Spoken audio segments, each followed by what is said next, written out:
Bersyukurillah, salatan wassalaman ala daimil rasulullah wa ala alihi wasahbihi wa man amma ba'du. Terima kasih mungkin Prescow, juga teman-teman dari Sangga Buana, juga dari Pres UPI, Pres Utpas, dan Sangga Buana juga. Berbicara menyoal pendidikan, satu narasi yang dikeluarkan pada akhirnya ini menjadi dasolan kita, menjadi harapan kita, yaitu pendidikan sebagai perentu nasib bangsa. Lalu bagaimana dengan dasarnya? Bagaimana dengan realitanya? Pendidikan menjadi hal yang paling utama, saya kira, dalam sebuah pembangunan masyarakat. Pembangunan IPM salah satunya adalah pendidikan. Kemudian cita-cita Indonesia, berbicara tentang Indonesia emas, salah satunya adalah pendidikan. Cita-cita dunia, cita-cita global, berbicara SDGs, salah satunya pendidikan. Maka kita tidak bisa lepas dari pendidikan.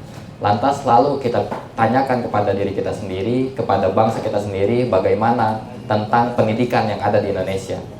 Saya mengatakan bahwa asas perbandingan dengan negara-negara tetangga, ternyata pendidikan kita pendidikan yang tertinggal. Sistem pendidikan kita pendidikan yang bobrok. Lalu yang menjadi pertanyaan, bagaimana hari ini formulasi pendidikan yang seharusnya kita terapkan. Kalau tadi Pres Farhan membicarakan tentang bagaimana sistem yang hari ini ada, maka di sini saya akan membicarakan bagaimana realita dan permasalahan apa yang hari ini ada di Indonesia, apalagi berbicara menyoal tentang pendidikan. Karena saya kira pendidikan hari ini hanya melahirkan orang-orang yang munafik.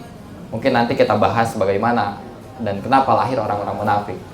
Karena gini teman-teman, yang pertama adalah kita ini sangat timpang, sangat tidak ada keselarasan antara pendidikan yang ada di kota dan di desa.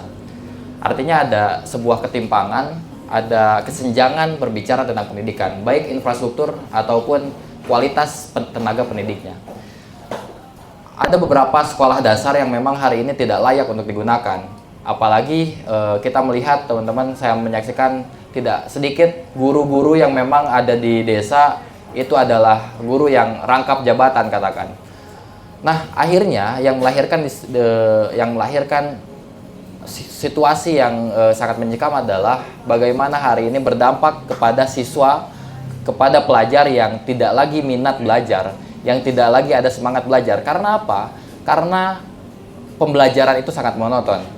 Mungkin kita bisa tanyakan kepada teman-teman kita yang pelajar, lebih suka mana hari ini, belajar atau jam kosong? Saya kira jam kosong menjadi jam yang favorit dari dari pelajar, atau enggak jam kosong, jam olahraga lah. Yaitu pembelajaran yang memang tidak kaku dan tidak baku.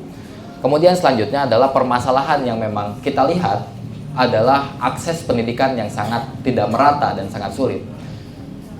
Kalau kita lihat dari data yang memang hari ini mengeluarkan, tidak lebih dari 41% pelajar yang bisa melanjutkan pendidikan ke perguruan tinggi. Saya kira ini bukan hanya sekedar ekonomi belaka, tapi ini berbicara tentang akses dan bagaimana cara masuk ke perguruan tinggi.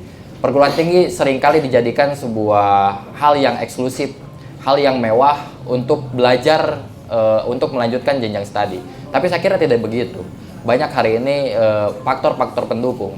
Nah, ini yang menjadi persoalan adalah bagaimana berbicara tentang minat pembelajarannya itu sendiri. Maka saya kira turunnya mahasiswa, turunnya pemuda, dan terbentuknya gerakan-gerakan yang hari ini bisa turun langsung ke desa-desa untuk mengajar, itu bukan dalih sebagai pencerdasan, tapi bagaimana mencoba menyalurkan spirit pembelajaran yang memang kita dapatkan. Karena teman-teman, mungkin saya kira KKN ini satu yang paling berdampak adalah bagaimana siswa ini semangat belajar. Bukan lagi berbicara bagaimana apa yang hari ini kita berikan, tapi seminimal semangat belajar yang hari ini kita berikan.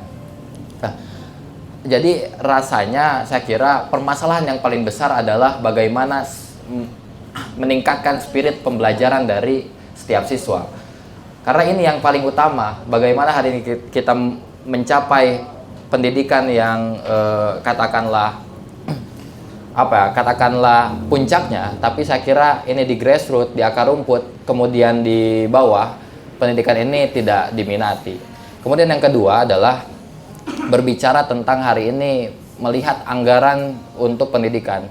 Setidaknya 20% APBN digelontorkan untuk pendidikan. Tapi saya kira hari ini terpotong ternyata teman-teman. Dari 20% itu terpotong 10% untuk makan siang gratis.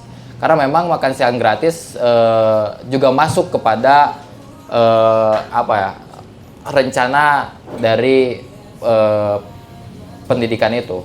Nah, ternyata ketika kita lihat 20% yang memang kurang lebih 600 sampai 700 triliun ini tidak semuanya ada di pendidikan atau di Kementerian Pendidikan. Disebar dimanapun yang memang berkaitan dengan pendidikan. Ini kan juga menjadi tidak fokus pada akhirnya. Nah, yang sangat riskan adalah ketika memang hari ini ada program yang memang tidak sesuai dengan pembangunan intelektual, yaitu itu masuknya saya kira kepada pembangunan kesehatan gitu. Maka teman-teman, saya sebagai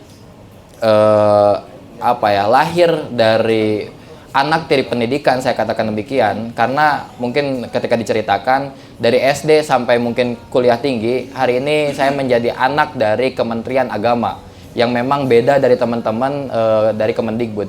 Ini menjadi, saya kira menjadi anak tiri perguruan tinggi, karena ada mindset yang memang harus kita bangun bersama-sama, ada grow mindset yang harus kita bangun.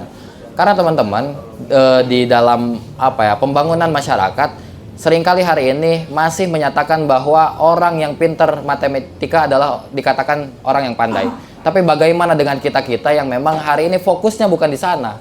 Ini jadi saya kira harus dibangun juga dalam mindset pendidikan adalah bahwasanya hari ini siapapun orangnya ketika ahli di dalam satu bidang itu orang yang cerdas, bukan hanya berbicara tentang matematika atau sains dan lainnya.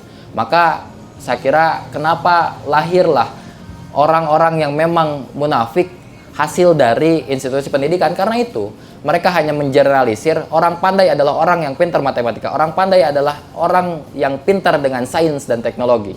Karena saya kira teman-teman lebih bergengsi Olimpiade Sains daripada sekarang lomba musabakoh tilawatil Quran yang dari Kementerian Agama katakan. Itu lebih bergengsi Olimpiade. Maka saya kira UIN Bandung juga menjadi kampus yang anak tiri gitu. Katakan demikian. Kalau ngomongin suatu daerah di Bandung ataupun di Jakarta, mana kampus-kampus yang memang hari ini menjadi bergengsi? Katakan UPI, UNPAS dan lain sebagainya. Karena ada dalam naungan Kemendikbud. Hari ini yang di bawah naungan Kemenag, yang kita sebut mungkin PTKIN, itu hanya 58 kampus yang memang hari ini dikelola oleh Kemenag yang notabene hanya memikirkan agama gitulah, kerukunan agama dan lain sebagainya. Jadi pembentukan sumber daya manusia yang ada di bawah Kemenag saya kira ini harus dievaluasi. Setidaknya kita pun masuk, kalaupun sekarang ada Kementerian Pendidikan Tinggi ya kita pun masuk ke sana lah. Supaya apa? Supaya tidak ada lagi mindset yang keluar adalah mengeneralisir orang yang cerdas, orang yang pandai hanya untuk orang yang belajar pengetahuan umum saja. Itu mungkin yang bisa saya sampaikan. Mohon maaf apabila kesalahan. Billahi fi sabilil haq. Wassalamualaikum warahmatullahi wabarakatuh.